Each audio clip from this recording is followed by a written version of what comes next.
names are there. All right.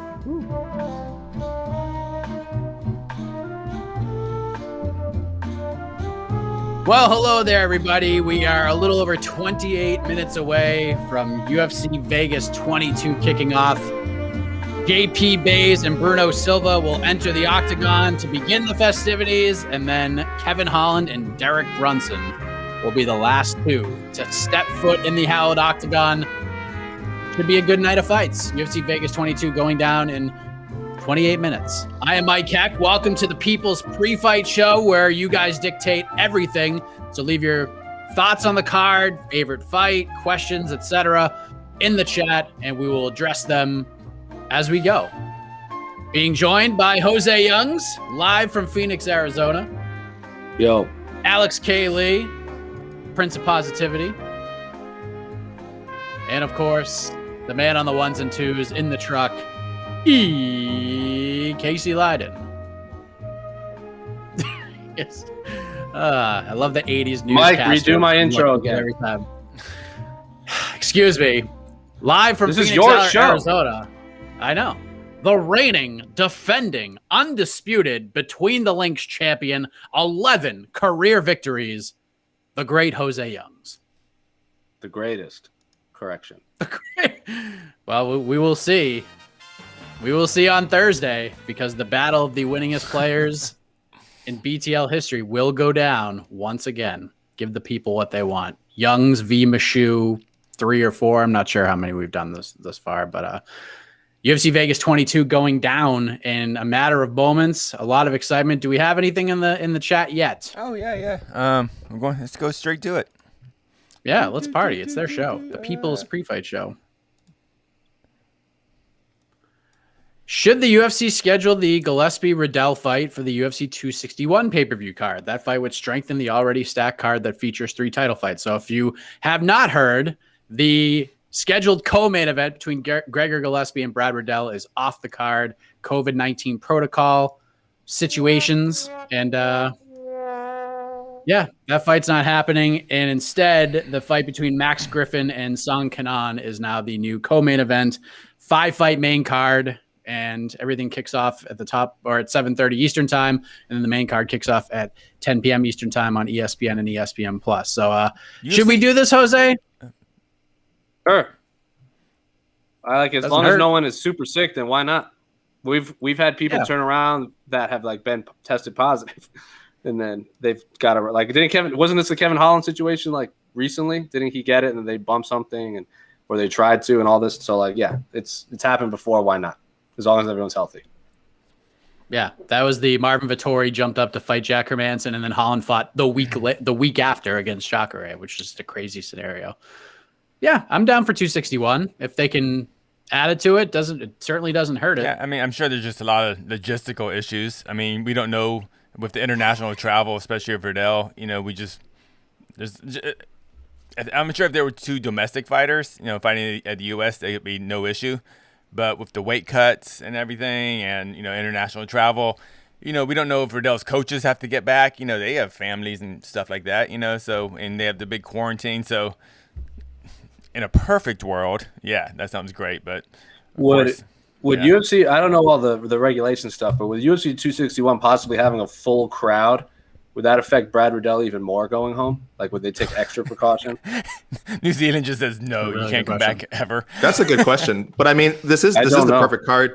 This is the perfect card to reschedule this fight, of course. As you mentioned, Jose, it's happening in Jacksonville, Florida. They are allowing full capacity. So clearly, COVID-19 doesn't exist there anymore. So, there would be no risk of that fight. Yeah, full capacity. Yeah, there would be no risk of us losing that fight again. So 261 or 262 in Texas, where apparently, again, they're expecting full capacity at the Toyota Center. And, again, so no chance. Either one, 262, figure it out, guys. COVID, doesn't exist in Texas or Florida anymore. So. Our former colleague, Danny Segura, made an interesting point on Twitter where someone, because he's from Florida, he grew up there and stuff.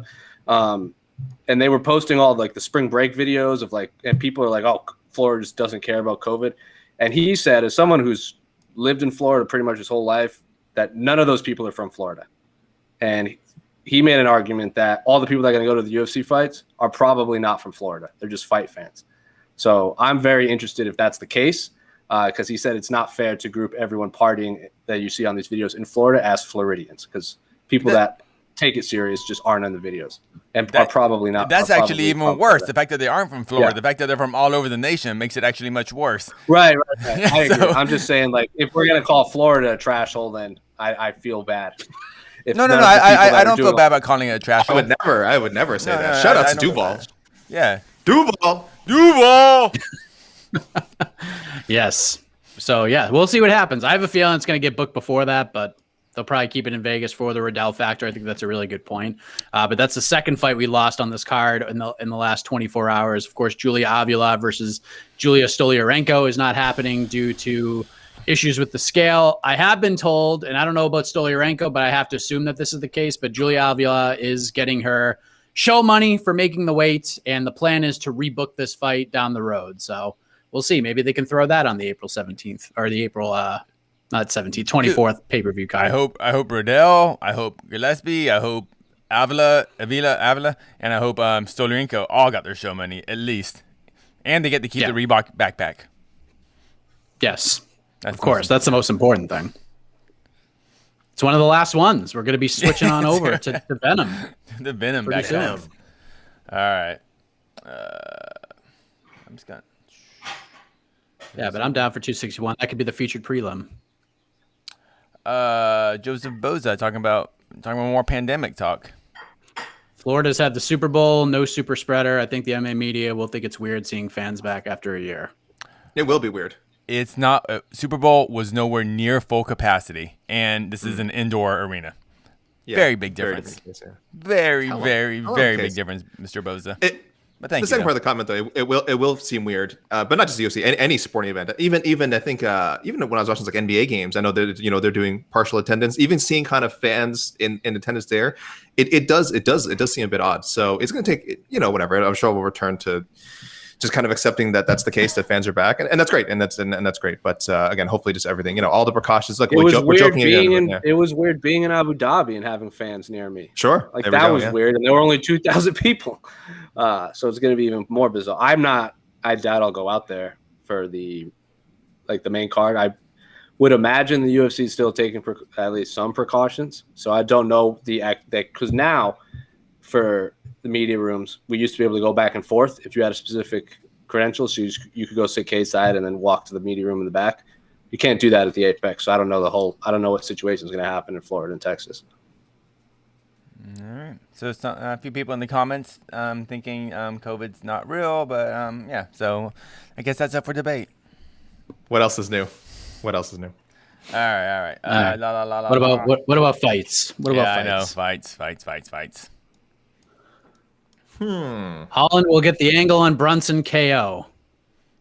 I mean, listen, it seems like a more statement than a question. Yeah, I Who's turned asking? Is Jeremy or Nicole? I was like, this took two people to come up with this? Well, one asked one question, and then the other asked if it would be a knockout. Okay. Yeah, okay. Good job. Thank you, Jeremy and Nicole. Oh, I guess. What is the angle? What is the angle? Angle. I think this fight's super unpredictable. I did my predictions. If you want to see my predictions on MMA fighting, that's in there. And I said it's super unpredictable. I could see it going, as Holland has kind of suggested, that he's such a better wrestler. He can grind out a win over 5 rounds.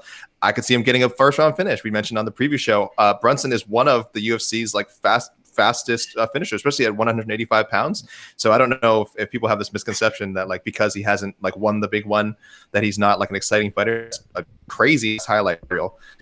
So that's possible. I think Holland could catch him with something. He's too aggressive, and I think Holland could also. I think Holland's kind of a sneaky good grappler as well. I think he could cause some problems on the ground, and he could even win a ground battle. So totally unpredictable. I went Brunson by decision. That was my last call. I think it would be a close competitive fight for 5 rounds. I think Brunson ahead early, and Holland pulls away late, and then we get a really close decision, maybe a split, something like that. But I'm just saying close fight. When Holland loses, how does he usually lose? I remember his Santos loss, but that was a long time ago, short notice. Submission. Submission is not his game. He's never been stopped by strikes in his career. But he'll get caught. He can get caught in chokes, or he has been. Sure. Yeah, we saw the Brennan Allen fight. I'm trying to remember that. In Boston. My mind, I can't remember that fight very well. Holland had Brendan Allen in trouble in the first round and almost submitted Brendan Allen, and Brendan Allen ended up like getting out of it and stayed patient. And then the second round, Allen ended up submitting him with a rear naked choke, and Holland was forced to tap out. So obviously Holland has addressed those issues because, you know, Jacare was on top of him trying to work submissions, and Holland ended up knocking him out. So who knows? Like AK said, I think unpredictable is like a good word to describe it. Again, I just see, because of Holland's skill set, the length, the speed, what he brings to the table from like a mental perspective, I think, and throw Brunson's size in the equation. Like, I think Brunson down the stretch can win the grappling exchanges and lay on top of him and just wear Holland out. That's the path to victory I see for Derek Brunson. But I just don't know if that happens. Other than that, I think Kevin Holland has a lot of ways to win this fight, which is why I'm picking him to do it. I just want to see how Derek Brunson deals with the talk. How can he deal with it? Like, is he going to stay patient? Is he going to stay in the moment? Is he going to stay relaxed? Is Holland going to be able to lure him into like a brawl or a tornado sort of street fight kind of a thing? If that's the case, it's Holland's fight all day long. So we'll see what happens. Like, I think AK said it best. It's an unpredictable fight. I have no idea how it's going to go. I'm picking Holland to get a stoppage win in the second or third round, but I could be wrong, and I will come on this show, on the post-fight show, and eat a huge slice of humble pie if I'm wrong. I will. I just feel it's really one of those fights within when it's one of those fights like in 90 seconds, you can kind of know where this fight's going. I just feel like the size and strength of Brunson, if he can't establish that in 90 seconds, we'll see. Yeah, it's a very interesting fight for sure. I'm pretty confident Derek Brunson's gonna win. Me too. I'm confident, but if Holland shocks me, cool. Sure, I would be shocked if Kevin Holland won, and I like Kevin Holland as a fighter, as an individual, as well as I've interviewed him. I have literally not, like, people were tweeting at me saying I hated Kevin Holland. I really like Kevin Holland all around. I just think Derek Brunson is a better fighter, and this whole narrative of Kevin Holland is a better grappler, I think, is a little ridiculous, considering Derek Brunson is a brown belt under Renzo Gracie and has a legitimate amateur wrestling background, and he hits like a Mack truck. So I just think Derek Brunson is an all-around better fighter than Kevin Holland right now when they step into the octagon. Is Kevin Holland awesome? Yup. He just might be the 10th best, and Derek Brunson might be the 9th best. That's it. I just think Derek Brunson is better. I'm going to give Jose. I'm going to give the viewers and listeners a little inside baseball from our, you don't know, Jose makes the amazing graphics that pop up in our social media on Twitter and Instagram, wherever we put our social media stuff. And he made a Brunson graphic earlier today, and only a Brunson graphic. And I thought, oh, the Holland graphic's coming. And then it didn't come for a while. So I messaged Jose and I go, oh, Jose, is there a Holland graphic coming too? And he said to me, no. Why? He said, that's no. Not even remotely true. What happened? He said, why would I make one of those? Holland has no chance. This was intentional. And I'm like, okay, fair enough. Well, it's good. I'm glad you're so good. That's not even remotely what happened. I forgot. I'm paraphrasing. Jose. Yeah, he's paraphrasing. Apparently, it's something. Some would say lying. I said, oh, my fault. I said, oh, I forgot. And then along the lines goes, wouldn't even matter anyway because Derek Brunson's going to win. Am I the only one picking Holland of the four of us? No, I said Holland by decision. I said Holland by close decision. I think it's 2-2. I thought you said Brunson. Okay. No, I think Brunson early. So I think the opposite of what did I just say? Wait, you said you're picking Holland, right? I'm like, yeah, you're picking. I'm also picking Holland. But you think Holland's decision, though? You think Holland's going to... I think Holland decision. Yeah, I think a weird close one. It's going to be a close one. Could be controversial, maybe. Perhaps. I'm getting the clickbait ready, guys. Fight hasn't even happened yet. No contest. I'm already getting the clickbait ready. Yeah, I was going to ask, which fight ends in a DQ or no contest tonight? But gosh, don't say that. The Tuivasa and Hunsucker is definitely the favorite. Don't you dare. No doubt about it. Don't you dare. That's a 90-second knockout waiting to happen. Don't you dare. All right, we haven't talked about this fight yet. It's going to be Leandro Santos because we all said this is going to be a really important fight for his career, so naturally it'll end in disqualification. Oh, yeah, true. Roman Dolidze making his 185-pound debut, made weight like a champion on 11 days' notice, taking on Trevin Giles, who is back on track, had a crazy 2020. Rangus is saying Roman Dolidze by submission. Casey, your thoughts? Who wins this fight, Giles or Dolidze? I'm going Giles. Yeah, I just think most heavyweights just kind of suck. and now he's a heavyweight that's now just a middleweight. And I've always thought Trevin Giles was a decent middleweight, and in just short day, real short notice. So yeah, I'm going Giles. He looks healthy. Yeah, Giles. I think is yeah. I've never been super high on Dolidze, but Rangus is, so good for him. Okay. And I don't know how good Trevin Giles is. I really don't. Like, he had a couple of tough losses to, Mearshart and Zach Cummings. Nothing wrong with that. And Those James guys are Krause. veterans. They're good fighters. And the James Krause fight, which went to a split, only because one of the judges made an absolute meal out of their scorecards. I still have – I hate that there was the no judge repercussions with for connections that. to Trevin Giles. That's really a coincidence, Jose. I really don't think we can bring that up as no. It's true. Yeah, no, very, very, very suspicious scoring. So he kind of should be on a 3-fight losing streak, and then he hasn't. He beats Bevan Lewis, which I thought was pretty convincing. Yeah. So I don't know how good he is. So I'm leaning Dolidze, but again, that's only because I really have no gauge for how good Giles is. Because I thought he was pretty good when he sort of, made it start with the UFC and then hit that kind of slump. So I'll go with Dolidze. I think his 180, his move to 185 is real. Like, I don't think I think he thought about it, and I think he's a big guy, but he strikes me as someone who knows he's doing this like because he can do it safely, and I think he's a talented fighter. So I went with Dolidze. According to the site the UFC typically talks about on the broadcast, William Hill, this is a pick'em. Well, -110 both ways. So yeah, with that said, Jose, are you leaning towards the Georgian or the Houston native? I'm leaning towards the Georgian. Isn't he like an 80cc competitor, like a high level competitor too? So yeah, he's massive for he's a thick guy for middleweight. Trevin Giles, I think, is an awesome guy. I just think Roman Dolidze wins. It's again, I have nothing against. I'm not picking Trevin Giles because I think he's a bad fighter. I just think Dolidze is better. So take that for what you want. So basically, if a fighter comes on What the Heck during fight week, Jose's picking against them. I had not even pondered it, but maybe. So you're picking Santos over Grant Dawson too?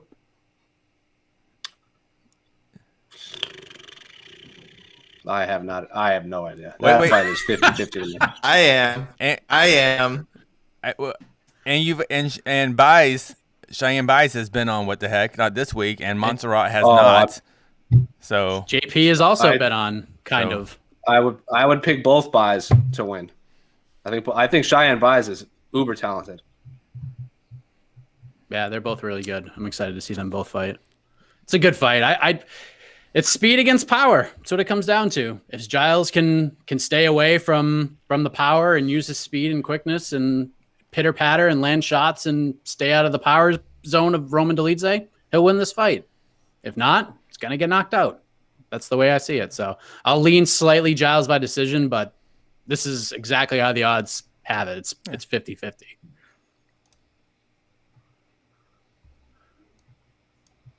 Should the UFC invest in a women's featherweight division for real after Julia Stoliarenko bad weight cut, which led to her fainting? So just to kind of address this, she did go on Instagram Live last night. It was translated. I think Mark Ramundi was the one who did it. And basically she said it wasn't an issue with the weight cut. It was an issue with her making the weight with hours and hours to spare. So basically she was supposed to weigh in at 9 a.m. Vegas time. She made the weight at 4 a.m. Vegas time. So she sat at that weight for 4 or 5 hours. She basically mistimed her cut. And because normally you want to hit it, hop on the scale, then rehydrate. She sat at that weight well below for 4 or 5 hours. And that's the reason why she faded. She actually said that she could fight. She said I could have fought tonight. Which makes sense because she weighed in at 9 o'clock too. She wasn't one that was 11 a.m. last second weigh in. So that all makes sense. Did you guys see Tyler Minton? Tyler Minton. People are sure him as a I watched that video for a lot of fighters. He put out a video on Twitter, and he explained something Casey had kind of touched upon, where these fighters experience. I can't remember the exact medical term for it. It's a $5 word, which I can't remember. But yes, he kind of said something Casey had touched upon, where fighters experience this sort of dehydration, disorientation, and lightheadedness all the time. It's super normal. It just it kind of hit her at the wrong time. So I don't think he was trying to say she's fine. But he was saying this is not indicative of any sort. He does not believe it's indicative of any long-term problems that she's had or will have. So yeah, I mean, that's a good thing to hear health wise. Obviously, weight cutting is still a huge issue.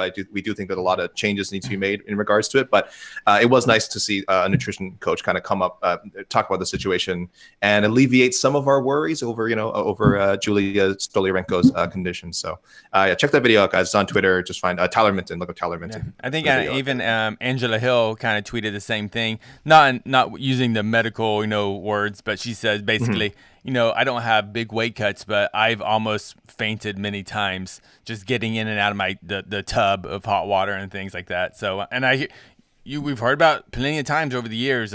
Fighters out because they got a concussion because they fell out of the tub.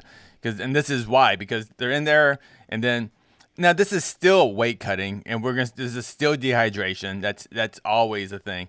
Now, was this extreme dehydration, extreme weight cut? I don't think it was. I think it was just unfortunate. There were unfortunate for the two fight Avila and Stoliarenko that there were cameras involved, and optics matter. So here we are. There we are. But I don't know if we need to throw her up to 145. No. The question. Yeah, the actual question. Yeah, the actual question. I mean, well, it is funny though when you think that there actually could be a 145 division if we got rid of weight cutting, or actually would be a lot of I think bantamweights who would be happy to go to 145, but that is not the case. That's not the world we live in. That's not the case. So unfortunately, I don't see that happening. Yeah. I wish that fight they just do this fight next week at the pay-per-view and just have both Avila and how do you say it? Stoliarenko. Just fight at featherweight. Just have 140, 145 fight at featherweight next week. So they'll have to cut like 5 pounds rather than why? Yeah. Why? Right? Why? Honestly, it's so silly. Yeah. All right. Question. A little under 7 minutes to go. What do you guys think will be the fight of the night? My vote is Griffin versus Song. It's an underrated fight with two fighters that always bring it. Jose, we begin with you. Your prediction for fight of the night. Yanez and Lopez. I think that's the second they announced that fight, I was like, oh, that's as long as it's on a fight night and not on this massive pay-per-view and they stick it on the main card, that's like 75% chance of a fight of the night in my mind. Hey, Kizzle? I think Bays and Montserrat Ruiz are going to bring it. I think my only thing with Griffin and Song is they are good stand-up fighters. They're both a bit tactical. So it might not be the kind of the banger that a lot of people are hoping for. I also think it could also have a finish, an early finish. So maybe produce a performance of the night bonus, not necessarily a fight of the night. I would say the same thing about Yanez and Lopez. I think Yanez and Lopez, awesome fight, but I think someone's just getting smoked in the first round. So probably not a back and forth battle. I'd say people keep an eye on Bays and Ruiz. They're both super tough, aggressive. That's a good. I think that might steal it. I agree with Jose and AK. I think it's either going to be Yanez Lopez or Bays Ruiz or Conejo. Just a couple of Mexicans in there. Yeah, of course you're going to get one of the five of the Mexicans. Of course, is going to win fight of the night. I think Bays and Silva will be pretty ridiculous in the first maybe half of the fight, and then Bays will probably take over because Silva likes to get tired midway through fights. That's pretty much his MO. He likes to get tired. I mean, he just does. He just does get tired. Excuse me. Sure. Yanez Lopez. I think the first round they're just gonna beat the bag out of each other, and the second round is when things will come to an end. But I think the first round, the first 5 minutes of those two guys is just gonna be insane. Is there a good chance Yanez Lopez doesn't go to the distance? Both men are finishers. Yanez has won many fights via TKO KO, and Lopez won many fights by submission, specifically rear naked choke. I don't think this goes the distance. I don't know. Anybody disagree? I think it will, but it's going to be one of those fights where it's going to be one of those ones like, how the hell is this fight still going on? How are these guys moving? Because Gustavo Lopez, didn't he take a fight on short notice against Merab, and he didn't get finished either? He just got taken down over and over and over and over and over. Less than a week's notice. I just think. Yeah, I think these guys are just tough. So I think it's going to be one of those fights I would have no issue if this fight is ended right now, but the referee lets it go on and they're still competitive. Yes. So fight of the maybe night. Chris Taione will be the referee, and we'll let it go on for 15 minutes. Well, Dr. Alan Grant has chimed in, so he is a doctor. He knows. Lock it in. What do you think about Harry Hunsucker in bold letters, caps? Can he get the win against the Shoey champion? I mean, of course doubtful. he can. It's doubtful. It's heavyweight. Anything can happen, but I do think Tuivasa is. Go ahead, Jose. Tied Tuivasa 2.0. Now that he spent time at AKA, was really impressive against Stefan Struve. And calling Tai Tuivasa the Shoey champion, I mean, is there a competition? Was there some sort of tournament? I mean, or is he just the Shoey champion by default? No, when you take a Shoey, do you not automatically lose? I mean, is that the people that call Tai oxymoron? Tuivasa the Shoey champion are people like that call Conor McGregor the UFC champion. They're just both known for what they do, so people assume they're the champions. Oh, wow. Wow. Take that, Yeah. Aiden. But Ismail Aiden, no, I do not like it's heavyweight, certainly, but I think Tuivasa is experienced enough to avoid any sort of like traps and not to overlook this guy. I still think he's really fast. I like a lot of things that Tuivasa brings to heavyweights. I think he's fast. I think he's got good striking. And I think credit to Harry Hunsucker. I think he's taking this fight on 3 days' notice. I'm pretty sure for Dontel May, man, for him for just stepping in and you'll give him a shot. But this is a tough matchup. He's got a cool name too. Harry Hunsucker. Tai Just a cool name. Tuivasa's game plan against Stefan Struve was so impressive too. Like when he put his forearm on Stefan Struve's chin to like push him up, and then he would like come in with like that hook. That was just such an impressive tactic that you don't really see much. Vegas likes Tai Tuivasa a lot. Minus 500 favorite. Yeah. Fair enough. Yeah, that sounds about right. Yes, I already poured one out for Gillespie Riddell. Oh, did we talk about that already? Tough. I guess it was at the beginning of the show. At the beginning of the show, we did, didn't we? So long ago now. I was really looking forward to that fight. I'm a Gillespie fan. Someone in the comments was hassling me Americans because I was like, there was a time when people were kind of looking forward to a possible Gillespie Khabib just because the wrestling expertise. Not people were saying Gillespie was like on his level as a contender, but like the wrestling he was so dominant during that for his first 6 UFC fights, and then their opponent was like, that wasn't the thing, and I'm like, my friend, you gotta I know you're an MMA fan, but you gotta have a memory of the last, beyond 2 weeks because there was a time when this was a thing. So, and I think he would have done great against Bell. I was predicting him to have a dominant win. So hopefully it gets for both guys, it gets rebooked. All right, fine. One more couple questions. How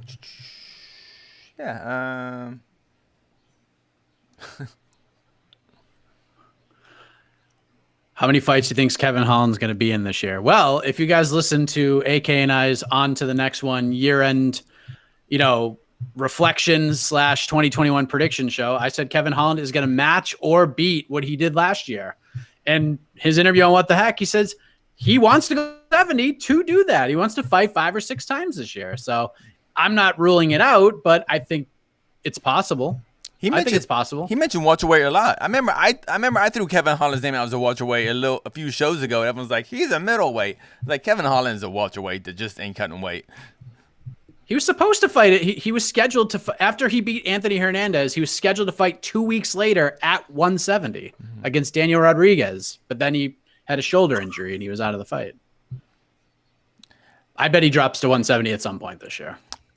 If this is one of those fights where I think when Holland reaches those elite middleweights, like when he fought Santos, where the size will become a serious factor. I think it just depends what Holland wants. I think he fight mid-tier middleweights, or he could be an elite welterweight. That's up to him, I think. But we're gonna find out a lot tonight. It's gonna be very interesting. Last question. Wow, is Derek Brunson the greatest gatekeeper in UFC history? I don't even know how. This is all right. So this is not to be disrespectful at all. Like I don't like the word gatekeeper, but I understand why it's used. It has to be Tisha Torres, right? Like I'm changing the word gatekeeper to litmus test. Like I feel like Tisha Torres is like the litmus test at 115. Like if you're ready for that next level, you beat Tisha Torres. If you're not, she picks your ass apart for 15 minutes. And we saw that with like Brianna Van Buren, and we've seen that with a lot of fighters along the way. Like if they think you're good enough to be a top 5, top 10, 15er, they throw you in there with Tisha. And if you beat her, you're up there. If not, you're not. Did Weili Zhang, she beat the crap out of Tisha Torres, right? Not beat the crap out of it. Was the definition of 10-9s. Yeah, exactly. I remember that fight in particular, and I was double checking. Yeah, you're right. You're right. If Holland beats Derek Brunson, I'm like, oh man, all right. I guess Holland is an elite guy. He can fight. Those Robert Whitakers. Just that one win away. I remember when Zhang beat Tisha Torres. I was like, okay, she is a legit A-level strawweight. So, but what does Derek Brunson need to do to go beyond that gatekeeper status, though? Win tonight. He's got to win these fights. But he's got to win these fights. Doesn't win. This is a big test. But he's still the gatekeeper if he beats Holland. He still has to beat that guy. He has to beat this guy, and then this one theoretically gets him a top 5, top 5 guy, whoever that may be at this point. But absolutely has to. Otherwise, because again, he's 37 now, and if he gets taken out by Holland, even if he loses a close decision, as I mentioned before, I don't know how much time he has left to build that resume back up, right? Because he goes on these. I feel like we have this discussion every year, right? Every 18 months, it's like, oh, now's Brunson, is he ready to take that leap? Is he not a gatekeeper? We talk about this all the time. And he just has to keep winning these fights. And yeah, this one earns him, I think, a bigger shot, but we'll see. Right. He's definitely up there. I don't know if I'd put him above like Cub Swanson for a hot minute comes to mind.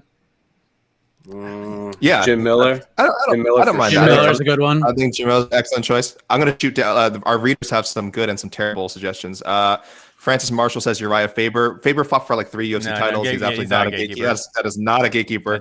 Michael Johnson, that's not bad. Michael Johnson, that's not bad. I think Neil Magny. Oh yes, Neil Magny could. Yes, he's up there. Kieran Welch says RDA. He won a UFC title. No. He won a UFC championship. I think it's just default Jim Miller because he's the only one that says like, I'll be a gatekeeper. Like he's the only one that has openly accepted the term gatekeeper. Someone said Arlovsky. Guys, he won a. I shouldn't even read it. Guys, if they won a UFC title, they're not a gatekeeper. Mark fought for a title too. I think gatekeepers is guys. They've never fought for titles. They've never been that number one contender. Yeah, that's what I would say. If you and Derek Brunson has never been that number one contender. Never fought for that title. Mark Hunt has fought for the title. Until Michael Bisping fought Luke Rockhold, he was the gatekeeper. Kinda. Yeah, I would say so. Kind of there. All right. Yeah, Michael Bisping would have been number 1 if he had never won. Yeah, for sure. There you go. They're playing us out. We're out of here. The fights are about to start. Don't miss it. JP Bay is making his UFC debut against Bruno Silva. For AK, for Jose, for EKC Leydon, I am Mike Heck. We'll see you later on tonight, reacting to it all in the post-fight show. Enjoy the fights, everybody. Happy birthday, AK. No. Duval. Yes.